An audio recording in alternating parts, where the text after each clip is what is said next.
నర్సీపట్నం.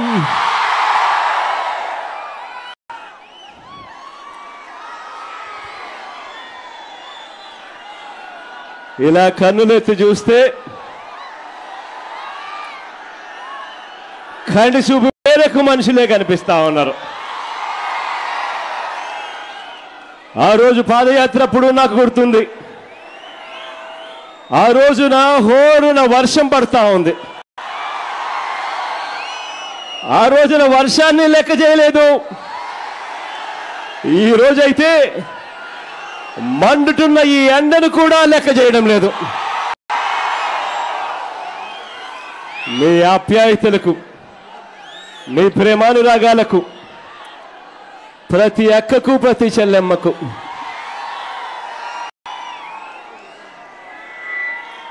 ప్రతి అవ్వకు, ప్రతి తాతకు, ప్రతి సోదరుడికి, ప్రతి స్నేహితుడికి, మీ అందరి ఆప్యాయతలకు, మీ అందరి ప్రేమానురాగాలకు, మీ అందరి ఆత్మీయతలకు ముందుగా రెండు చేతులు జోడించి శిరస్సు వంచి పేరు పేరున హృదయపూర్వకంగా కృతజ్ఞత తెలుపుకుంటా ఉన్నాను.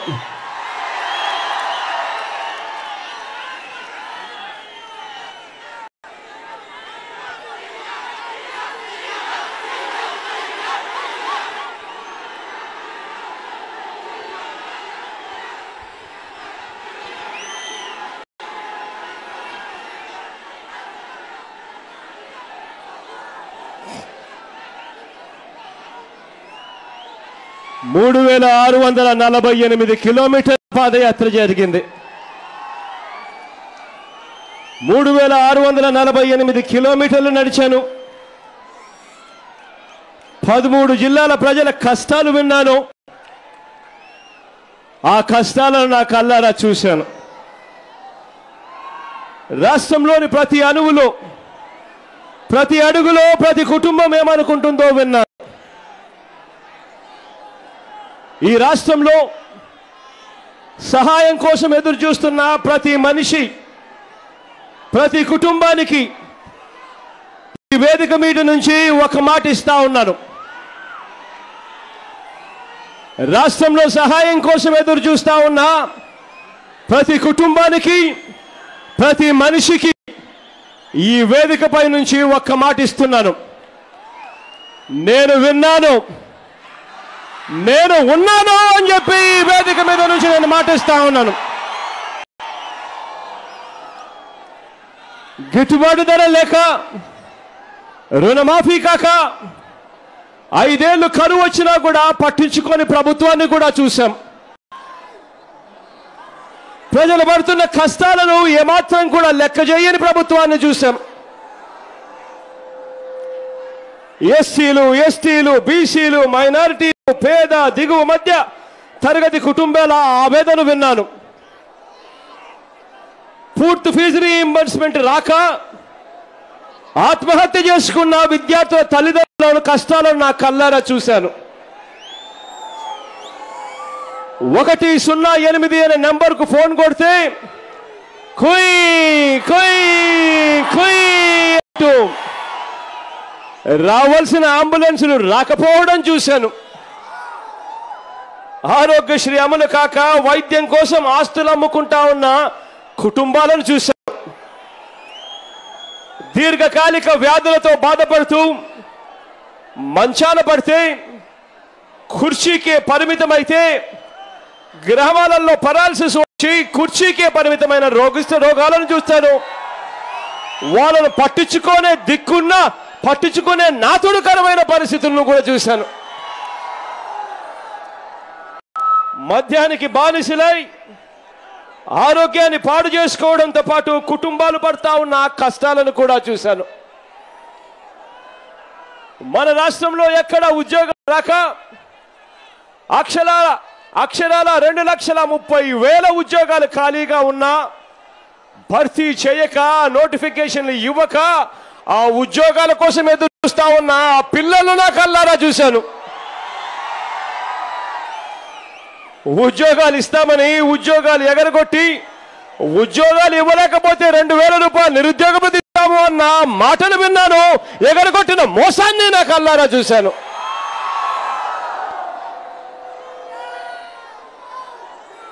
ఉద్యోగాలు రాక పక్క రాష్ట్రాలకు తరలిపోతా ఉన్న మన పిల్లలను చూశాను. నీటి కోసం అలమటిస్తున్న గ్రామాలను చూశాను.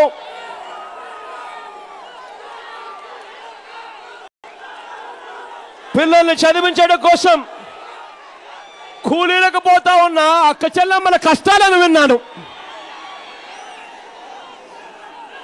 ఈ రాష్ట్రంలో ప్రతి ఒక్క నష్టాన్ని చూశాను. ఈ రాష్ట్రంలో ప్రతి ఒక్క కష్టాన్ని విన్నాను. విన్న తర్వాత ఈ ఉత్తరాంధ్రలో ఈ నర్సీపట్నంలో మీ అందరి మధ్య ఈరోజు మా పార్టీకి ఓటేయండి, ఫ్యాన్ గుర్తుకు ఓటేయండి అని అడిగే ముందు మాకు అధికారం ఇస్తే మేమేం చేస్తామో చెప్పదలుచుకున్నాను ఇవాళ ఈరోజు. దేవుడు దయతో మీ అందరి ఆశీస్సులతో రేపొద్దున మనందరి ప్రభుత్వం అధికారంలోకి వచ్చిన తర్వాత ఈ రాష్ట్రంలో ఇవాళ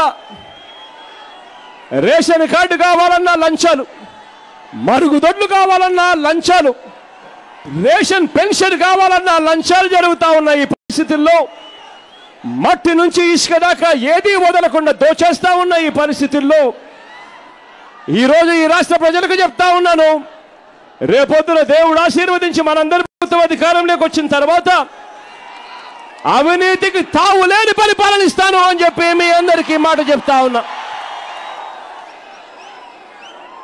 కులపిచ్చి లేని పరిపాలన ఇస్తాను అని చెప్పి మీ అందరికీ మాట చెప్తా ఉన్నాను. లా అండ్ ఆర్డర్ను ఈరోజు ఎంఆర్ఓలు ఇసుక మాఫియాను ఆపితే ఆడపడుచు అని చూడకుండా ఎంఆర్ఓను జుట్టు పట్టుకొని ఈడ్చుకొని పోతా ఉన్న ఎమ్మెల్యేలను చూస్తా ఉన్నాం. లా అండ్ ఆర్డర్ పూర్తిగా చనిపోయిన పరిస్థితి చూస్తా ఉన్నాం. మా చిన్నారనే నిన్న పోగొట్టుకున్నా,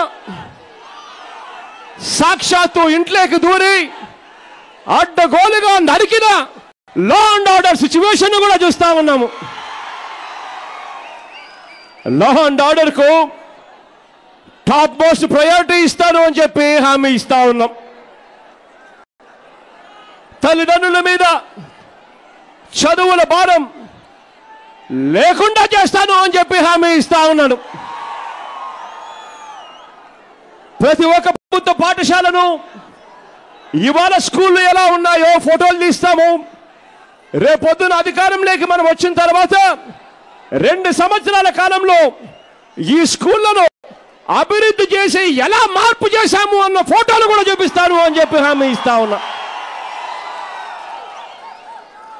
ప్రతి కుటుంబం మీద వైద్యపరంగా పడుతున్న భారాన్ని పూర్తిగా లేకుండా చేస్తాము అని చెప్పి కూడా హామీ ఇస్తా ఉన్నా. జబ్బులను నయం చేసేందుకు ఆస్తులు అమ్ముకోవాల్సిన పరిస్థితి రాష్ట్రంలో లేకుండా చేస్తాను అని చెప్పి హామీ ఇస్తా ఉన్నా. వ్యవసాయాన్ని మళ్ళీ పండుగ చేస్తామని హామీ ఇస్తా ఉన్నా. గిట్టుబాటు ధరలకు హామీ ఇస్తా ఉన్నాము. పెట్టుబడులకు ఉచితంగా సాయం అందిస్తామని చెప్తా ఉన్నాను. భరోసా ఇస్తా ఉన్నాను ప్రతి రైతన్నకు అని చెప్పి ఈ సందర్భంగా చెప్తా ఉన్నా. 5 సంవత్సరాలలో ప్రతి నిరుపేదకు 5 సంవత్సరాలలో ప్రతి నిరుపేదకు నేను ఇవాళ చెప్తా ఉన్నాను. మరి ముఖ్యంగా ఆ ఎస్సీలకు, ఆ బీసీలకు, ఆ ఎస్టీలకు, ఆ మైనారిటీ కుటుంబాలకు నేను ఇవాళ చెప్తా ఉన్నాను. 5 ఏళ్ళు గడువు ఇవ్వండి, మీ కుటుంబాలను లక్షాధికారులుగా చేస్తానని చెప్పి హామీ ఇస్తా ఉన్నాను మీ అందరికీ అని చెప్తా ఉన్నా. 5 ఏళ్ళు గడువు ఇవ్వండి, ప్రతి అక్క చెల్లెమ్మను లక్షాధికారులుగా చేస్తానని చెప్పి హామీ ఇస్తా ఉన్నాను మీ అందరికీ. చదువుకున్న ప్రతి నిరుద్యోగికి నేను ఇవాళ చెప్తా ఉన్నా, రాష్ట్రంలో ఖాళీగా ఉన్న అక్షరాల 2,30,000 ఉద్యోగాలు అధికారంలోకి రాగానే భర్తీ చేస్తానని చెప్పి హామీ ఇస్తా ఉన్నాను. ప్రతి సంవత్సరం ఏబిపిఎస్ నోటిఫికేషన్ జారీ చేస్తామని చెప్పి హామీ ఇస్తా ఉన్నాను. గ్రామ సెక్రటేరియట్ తీసుకొస్తాము. మీ గ్రామంలోనే చదువుకున్న 10 మంది పిల్లలకు మీ గ్రామంలోనే ఉద్యోగాలు చెట్టుగా చేస్తాము అని చెప్పి హామీ ఇస్తా ఉన్నాను. మీ అందరికీ నేను హామీ ఇస్తా ఉన్నాను. ఉద్యోగాల విప్లవం తీసుకొస్తామని చెప్పి హామీ ఇస్తా ఉన్నా. రేపొద్దున దేవుడు ఆశీర్వదించి మీ అందరి చల్లని దీవెనతో రేపొద్దున మన ప్రభుత్వం అధికారంలోకి వచ్చిన తర్వాత ఆ దేవుడు దయతో ప్రత్యేక హోదాను కూడా సాధించుకుందాము అని చెప్పి కూడా హామీ ఇస్తా ఉన్నాను. ఉద్యోగాల అమల్లో పిల్లలకు ఉద్యోగాలు వచ్చేందుకు ఒక్కడుగు ముందుకు వేస్తాము. పిల్లలకు ఉద్యోగాలు వచ్చేందుకు ఒక అడుగు ముందుకు వేసి ఆ పిల్లల కోసం పరిశ్రమలలో ఏ పరిశ్రమలో అయినా కూడా అసెంబ్లీలో చట్టాన్ని తీసుకొస్తాము. మొట్టమొదటి చట్టసభలోనే 75% ఉద్యోగాలు స్థానికులకే ఇచ్చేలా చట్టాన్ని తీసుకొస్తామని హామీ ఇస్తా ఉన్నా. మీ అందరికీ కూడా హామీ ఇస్తా ఉన్నా. ఏ ఒక్క ప్రాంతం ఏ ఒక్క గ్రామం నీటి కటకటతో ఇబ్బంది పడకుండా సాగునీటిని తీసుకొచ్చే కార్యక్రమం 5 సంవత్సరాలలో చేస్తామని చెప్పి హామీ ఇస్తా ఉన్నాను. ప్రతి ఎకరానికి నీరందించే విధంగా జల యజ్ఞానికి అత్యధిక ప్రాధాన్యత ఇస్తాను అని చెప్పి కూడా హామీ ఇస్తా ఉన్నాను. మన ప్రభుత్వంలో మన 5 సంవత్సరాలలో అని చెప్తా ఉన్నా. ప్రతి ఒక్క సంక్షేమ పథకం ప్రతి పేదవాడికి అందాలి. సంక్షేమ పథకం పేదవాడికి అందించేటప్పుడు కులాలు చూడం, మతాలు చూడం, ప్రాంతాలు చూడం, రాజకీయాలు చూడం, చివరికి పార్టీలు కూడా చూడకోకుండా న్యాయం చేస్తానని హామీ ఇస్తా ఉన్నా.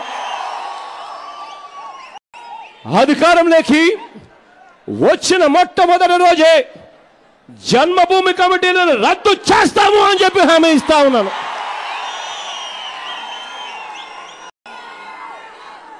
మీ భూములను, మీ ఇళ్లను, మీ ఆస్తులను ఏ ఒక్కరు కూడా ఆక్రమించుకోలేని విధంగా చట్టంలో మార్పును కూడా తీసుకొచ్చే కార్యక్రమం కూడా చేస్తామని ఇస్తా ఉన్నా. అంతేకాదు ఇవాళ వెబ్లాండ్ పుణ్యమా అని చెప్పి ఈరోజు రిజిస్ట్రేషన్ ఆఫీసుకు పోతే లంచాలు ఇవ్వండి ఇవాళ పనులు జరగడంలా.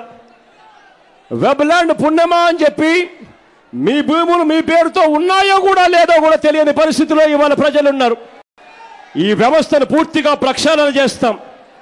ల్యాండ్ రికార్డ్స్ను పూర్తిగా సర్వే చేసి అక్రమాలకు తావు లేకుండా పూర్తిగా ప్రక్షాళన చేస్తామని చెప్పి కూడా హామీ ఇస్తా ఉన్నాను. ఇవన్నీ చేస్తామని చెప్పి మీ అందరికీ కూడా హామీ ఇస్తా ఉన్నా.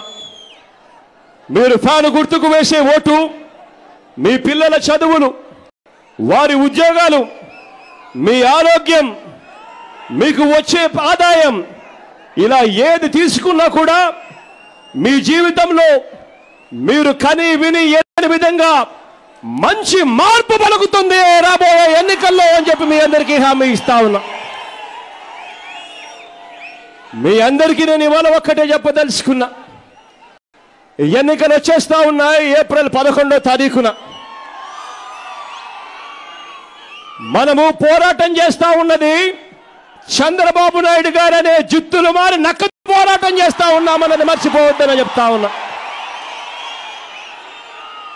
అబద్ధాలు చెప్తారు, మోసాలు చేస్తారు.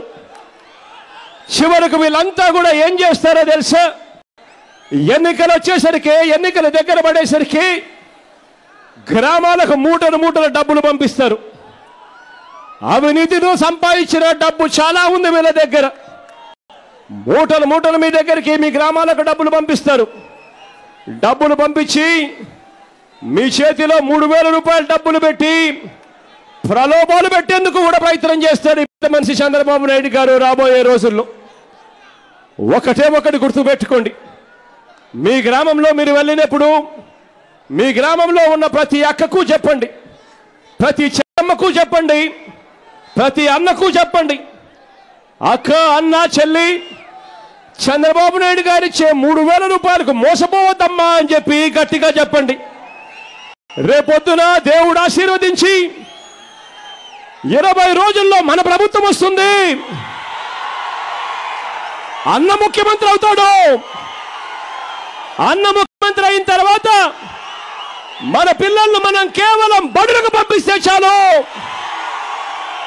అన్న సంవత్సరానికి 15,000 రూపాయలు ఇస్తాడు అని చెప్పి ఊర్లో ఉన్న ప్రతి అక్కకు చెప్పండి. ఊర్లో ఉన్న ప్రతి చెల్లికి చెప్పండి. ఊర్లో ఉన్న ప్రతి అన్నకు చెప్పండి. ఊర్లో ఉన్న ప్రతి అక్కకు చెప్పండి. అక్క, ఈరోజు మన పిల్లలు ఇంజనీర్లు చదవగలుగుతున్నారా? అక్క, ఈరోజు మన పిల్లలు డాక్టర్లు కాగలుగుతున్నారా? అక్క, ఈరోజు మన పిల్లలు పెద్ద పెద్ద చదువులు చదవగలుగుతున్నారా? చదువుల కోసం మన ఆస్తులు అమ్ముకోకుండా మనం పిల్లలు చదివించగలుగుతున్నామా? 20 రోజులు ఓపిక పట్టండి. చంద్రబాబు నాయుడు గారి 3,000 రూపాయలకు మోసపోవద్దని చెప్పండి.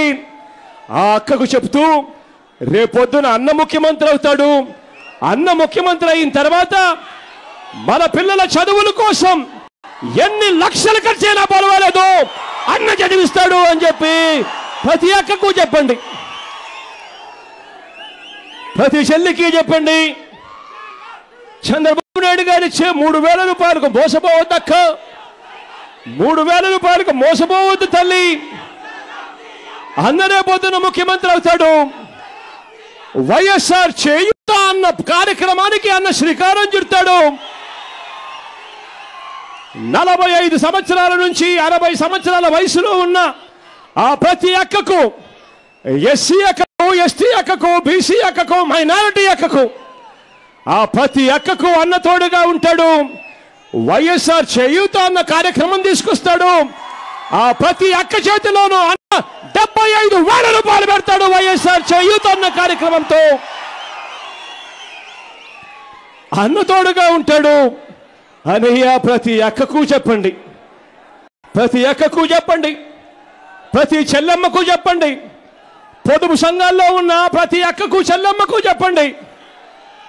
చంద్రబాబు నాయుడు గారికి 5 సంవత్సరాల టైం ఇచ్చాం. అడ్డగోలుగా చంద్రబాబు నాయుడు గారు మోసం చేశారు అని చెప్పండి. చివరిలో చంద్రబాబు నాయుడు గారు ఎన్నికలప్పుడు ఇచ్చే ఆ 3,000 రూపాయల డబ్బులకు మోసపోవద్దని చెప్పండి. రేపొద్దు అన్న ముఖ్యమంత్రి అవుతాడు. అన్న ముఖ్యమంత్రి అయిన తర్వాత పొదుపు సంఘాల్లో ఉన్న ప్రతి అక్కకు, చెల్లెమ్మకు ఎన్నికల నాటి వరకు వాళ్ళకి ఎంతైతే అప్పు ఉంటుందో ఆ మొత్తం అప్పంతా 4 దఫాల్లో నేరుగా మీ చేతుల్లోనే ఇస్తాడన్నా అని చెప్పండి. మళ్ళీ 0 వడ్డీకే విప్లవాన్ని తీసుకొస్తాడు. బ్యాంకుల దగ్గరికి మళ్ళీ అక్క చెల్లెమ్మలకు గర్వంగా పోయే పరిస్థితి తీసుకొస్తాడు. ఆ బ్యాంకుల అక్క చెల్లెమ్మలకు వడ్డీ లేకుండా రుణాలు ఇచ్చే రోజులు మళ్ళీ అన్న తీసుకొస్తాడు అని చెప్పి ప్రతి అక్కకు, చెల్లెమ్మకు చెప్పండి. గ్రామాలలో వెళ్ళినప్పుడు ఆ ప్రతి రైతన్నకు చెప్పండి. అన్న, చంద్రబాబు నాయుడు గారు ఇచ్చే 3,000 రూపాయలకు మోసపోవద్దు. రేపొద్దున అన్న ముఖ్యమంత్రి అవుతాడు. అన్న ముఖ్యమంత్రి అయిన వెంటనే అక్షరాల 50,000 రూపాయలు ఇస్తాడు అన్న రైతు భరోసా కింద అని చెప్పి ఈ సొమ్ము ప్రతి సంవత్సరం మే మాసంలోనే 12,500 రూపాయలు ప్రతి సంవత్సరం చేతిలో పెడతాడు అని చెప్పండి. అన్న ముఖ్యమంత్రి అవుతాడు. రైతన్నలకు పెట్టుబడి కోసం సహాయం చేస్తాడు. గిట్టుబాటు ధరకు హామీ ఇస్తాడు అని చెప్పి ప్రతి రైతన్నకు చెప్పండి. ప్రతి అవ్వ దగ్గరికి వెళ్ళండి. గ్రామంలో ఉన్న ప్రతి తాత దగ్గరికి వెళ్ళండి. ఆ ప్రతి అవ్వకు, ప్రతి తాత దగ్గరికి వెళ్ళినప్పుడు అడగండి, అవ్వ, తాత, చంద్రబాబు నాయుడు గారు మీకు ఇవాళ పెన్షన్ ఎంత ఇస్తున్నారు అని అడగండి. ఆ అవ్వ తాతలను అడగండి. 3 నెలల కిందట, అంటే ఎన్నికలకు 3 నెలల ముందు వరకు ఇదే పెద్ద మంచి చంద్రబాబు నాయుడు గారు పెన్షన్ మీకు ఎంత ఇస్తా ఉండేవాడు అని చెప్పి ఆ అవ్వ తాతలను అడగండి. ఆ అవ్వ తాతలు అంటారు, చంద్రబాబు నాయుడు గారు ఆ పెన్షన్ ఇవ్వడం లేదు అని చెప్పి ఇలా చేతులు ఊపుతారు. లేకపోతే ఇలా 1000 రూపాయలను మాత్రమే చేతులు ఊపుతారు. ఆ అవ్వ తాతలను అడగండి, ఆ అవ్వ తాతలను అడగండి. అవ్వ తాత, ఇదే పెద్ద మనిషి చంద్రబాబు నాయుడు గారు ఎన్నికలు కేవలం 3 నెలలు ఉన్నాయనగా మాత్రమే, అది కూడా అన్న చెప్పాడు కాబట్టి మోసం చేసేందుకు 2000 రూపాయలు ఇస్తా ఉన్నాడు. ఈ మోసానికి మోసపోవద్దు. రేపొద్దున అన్న ముఖ్యమంత్రి అవుతాడు. అన్న ముఖ్యమంత్రి అయిన తర్వాత అవ్వ తాతల పెన్షన్ 3000 వరకు పెంచుకుంటూ పోతాడు అని చెప్పి చెప్పండి. అవ్వ తాతలకు చెప్పండి, అన్న ముఖ్యమంత్రి అవుతాడు, పెన్షన్ పెంచుకుంటూ పోతాడని చెప్పండి. నవరత్నాల్లోనే ప్రతి అంశము కూడా ప్రతి ఇంటికి తీసుకెళ్ళండి. ప్రతి ఒక్కరికి చెప్పండి, రేపొద్దున అన్న ముఖ్యమంత్రి అయిన తర్వాత నవరత్నాలతో మనందరి జీవితాలు బాగుపడతాయని చెప్పి అర్థమయ్యేలా చెప్పండి. ఎండమావులను నమ్మద్దండి అని చెప్పండి. చంద్రబాబు నాయుడు గారి మాటలను అబద్ధాలను నమ్మద్దు అని చెప్పండి. 5 సంవత్సరాల చంద్రబాబు నాయుడు గారిని పాలన చూశాం. ఒక్కసారి జగనన్న కూడా అవకాశం ఇస్తాము అని చెప్పి గట్టిగా చెప్పండి. మీ అందరి ఆశీస్సులు కావాలి, మీ అందరి దీవెనలు కావాలి. ఇవాళ ఎన్నికలు జరుగుతూ ఉన్నాయి అంటే అది 2 పార్టీల మధ్య జరుగుతూ ఉన్న ఎన్నికలు. ఇవాళ ఎన్నికలు ధర్మానికి అధర్మానికి మధ్య యుద్ధంగా జరుగుతూ ఉన్నాయి. ఇవాళ ఎన్నికలు విశ్వసనీయత ఒకవైపున ఉంటే మరోవైపున వంచనతో ఇవాళ యుద్ధం జరుగుతూ ఉందన్నది మర్చిపోవద్దండి. ఈ కురుక్షేత్రంలో మీ అందరి తోడు కావాలి, మీ అందరి దీవెనలు కావాలి, మీ అందరి ఆశీస్సులు కావాలని చెప్పి కోరుకుంటూ, మీ అందరి దీవెనలు. గణేష్ మీ అందరికీ కూడా తెలిసిన వ్యక్తి. మన పార్టీ తరఫున మీ ఎమ్మెల్యే అభ్యర్థిగా గణేష్ నిలబడతా ఉన్నాడు. మీ అందరి చల్లని దీవెనలు గణేష్కి ఇవ్వమని, మీ అందరి చల్లని ఆశీస్సులు గణేష్కి ఇవ్వమని మనసారా కోరుతా ఉన్నాను. అదే రకంగా అమ్మ సత్యవతమ్మ మీ పక్కనే ఉంది. అమ్మ మన పార్టీ తరపు నుంచి ఎంపీగా పోటీ చేస్తా ఉన్నారు. మీ అందరి చల్లని దీవెనలు ఇవ్వండి, మీ అందరి చల్లని ఆశీస్సులు కూడా అమ్మకి ఇవ్వమని చెప్పి వైఎస్ఆర్ కాంగ్రెస్ పార్టీకి మీ తోడు దీవెనలు కావాలని మన గుర్తు మన గుర్తు మన గుర్తు మన గుర్తు ఫ్యాన్ మన గుర్తు మన గుర్తు మన గుర్తమ్మా మన గుర్తు ఫ్యాన్ అన్న సంగతి మర్చిపోవద్దని చెప్పి మరొకసారి మిమ్మల్ని అందరినీ కూడా హృదయపూర్వకంగా విజ్ఞప్తి చేస్తూ, మండుతున్న ఎండను ఖాతరు చేయకుండా చెరగని చిరునవ్వులతో ఆ పేదలు చూపించినందుకు పేరు పేరున ప్రతి అక్క చెల్లెమ్మకు, ప్రతి అవ్వ ప్రతి తాతకు, ప్రతి సోదరుడికి స్నేహితుడికి మరొకసారి హృదయపూర్వకంగా చేతులు జోడించి నమస్కారం, చేతులు జోడించి హృదయపూర్వకంగా కృతజ్ఞత తెలుపుకుంటూ సెలవు తీసుకుంటా ఉన్నాను. వార్తావాణి న్యూస్ ఛానల్ ఎప్పటికప్పుడు రాజకీయ, సినీ విశేషాలు, స్పోర్ట్స్ మరియు సాంకేతిక పరమైన మరెన్నో విషయాలను మన ముందుకు తెస్తుంది. మరింత సమాచారం కొరకు వార్తావాణి న్యూస్ ఛానల్ ని సబ్స్క్రైబ్ చేయండి.